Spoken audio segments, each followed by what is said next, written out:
Hi y'all, welcome back to my channel. This is the Survivor's Guide to Life. My name is Jessica Lang and I am a licensed marriage and family therapist. This channel here is all things trauma, the brain, and healing.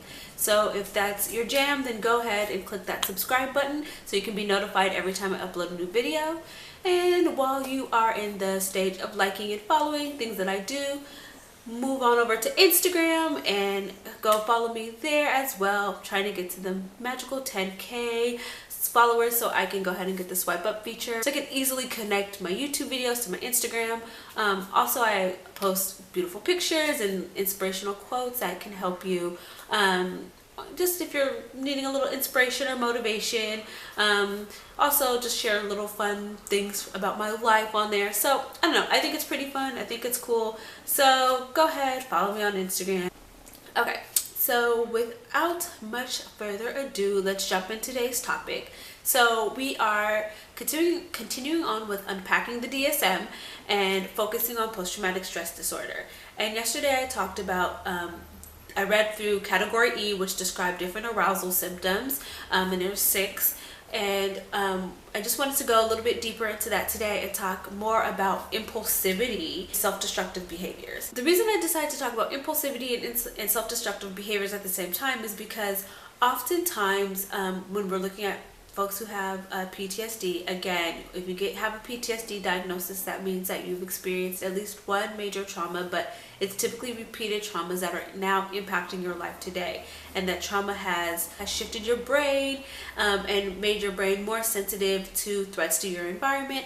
And this can lead to impulsive and self-destructive behaviors. So when I think of impulsivity, I think of like that urge, right? Like the desire to do something quickly without necessarily thinking it all the way through. And I link that a lot with self-destructive behaviors because oftentimes we just feel really bad or feel really low, and we're trying to get rid of that feeling, and we go to things that work, right? Whatever it is to reduce that tension, to reduce that not feeling good that we are experiencing. So for some people that could be overeating or controlled eating, right? So we call this disordered eating.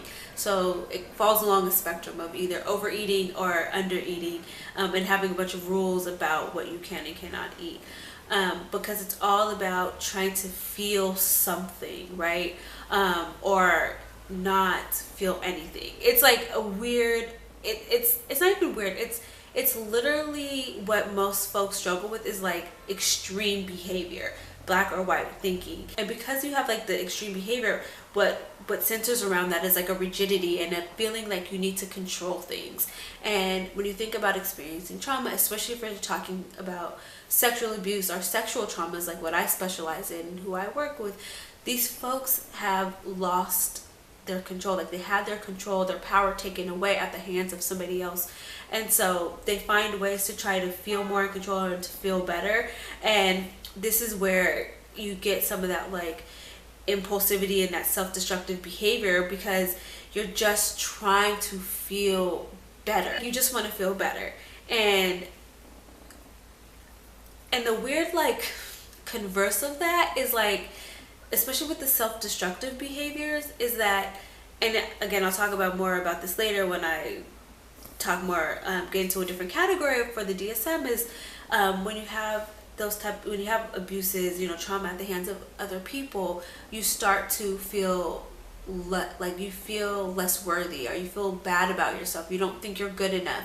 And even if you don't have trauma, you might be experiencing this. Like you don't feel like you're good enough. You're comparing yourself to other people and feeling like you are not measuring up compared to other people. And so this makes you feel bad, right? Like you don't feel good. And so you want to get rid of that feeling in whatever way possible. And in the moment, maybe when you are, engaging in risky sex, like for that moment you feel connected, for that moment you feel beautiful, for that moment you feel like somebody desires you, for that moment you feel like somebody likes you. But then in the end, like after you're done, like you feel worse about yourself, or the sex was not as fulfilling as you thought. You're trying to maybe aspire to be, like other people who can engage in the hookup culture, and you think maybe if you engage in the hookup culture, then you will be worthy, you will feel happy, you will feel better. But it leaves you feeling empty, it leaves you feeling, disgusted or gross or ashamed. And yet, like, rather than looking back on it and being like, okay, I made this mistake, let me try to find, some other way to feel better, or maybe I will read a self-help book, or really start or practice affirmations, or find tools to learn how to love, accept yourself. You go out and you like continue to engage in that type of behavior, so that like now it becomes almost a self-fulfilling prophecy of you felt bad about yourself, you engaged in these undesired, these self-destructive behaviors, you feel like you're less than, and now, like, because you keep doing it over and over again and you're not making good choices, like, it just becomes a vicious cycle of, see, I can't make new choices, or see how bad I am, like, this is an example of how awful I am, etc. So what can you do if this is something you're struggling with? If you're struggling with being impulsive, or you're struggling with like trying to feel better and not and feeling like nothing is working. Again, I'm always gonna say, go to therapy, find a therapist, work through that.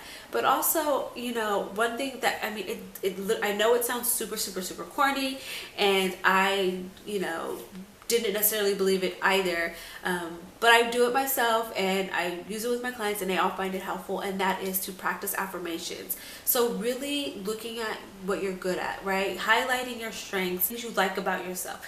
And every day, I recommend, especially in the beginning, once before bed, once when you wake up, look at yourself in the mirror, look yourself in the eye in the mirror, and read your affirmations. I am beautiful, I am smart, I am worthy, I deserve happiness. Like, whatever your affirmation is, whatever you're striving for, you're looking for, you have to believe that in yourself before anybody else will recognize it. And I know other people might not necessarily believe that that's true, but again, what comes along with feeling good about yourself is like a confidence, and that in a different energy level, and that's what people gravitate towards. So that's why affirmations are so powerful, and like, yeah, they take some time to really truly believe them, but when you start saying them every day, looking at yourself in the eye, you'll start to, and slowing yourself down, and noticing those things, and in conjunction with this, I love to have my clients every day list something that they did that they were proud of. Because oftentimes, when we're struggling or not feeling great about ourselves, we just kind of get into like the routine of the day and the monotony of the day, and forget that, like, whatever, we're all works in progress. And when we're trying to work on something, like maybe it's learning how to speak up more for yourself. So you might think, oh, I never speak up for myself. And then, by focusing and highlighting, making that intention for the day, like, I'm going to notice when I do speak up, and I'm going to praise myself, and I'm going to be proud of myself for doing that. You start to notice, like, oh, I actually do speak up more than I thought I did, right? When you're not feeling so great, like, you see things through that lens, through that tunnel of not feeling great, and everything being kind of blah blah, like not so great. But when you actually take the time to and focus your attention on something specific, just like you actually like start to create that change, right? And if you're thinking about, like, again, how the brain gets wired and it makes connections, you are now consciously making an effort to pay attention to this thing over here, so that now you can form new connections, and it'll become automatic. Just like when that trauma response kicked in and it was automatic, you will start to notice, like, oh, I'm feeling really good today, and oh, I feel happy today, without even having to think about it, because you've now shifted your attention, and so that you're making a concentrated effort on focusing on that one thing, if that makes any sense. That's all I have for you today. Comment down below, like, tell me what you think of this video. What is something that you do that's self-destructive that you really want to change? Comment down below. Let's have a conversation. I will see you guys tomorrow.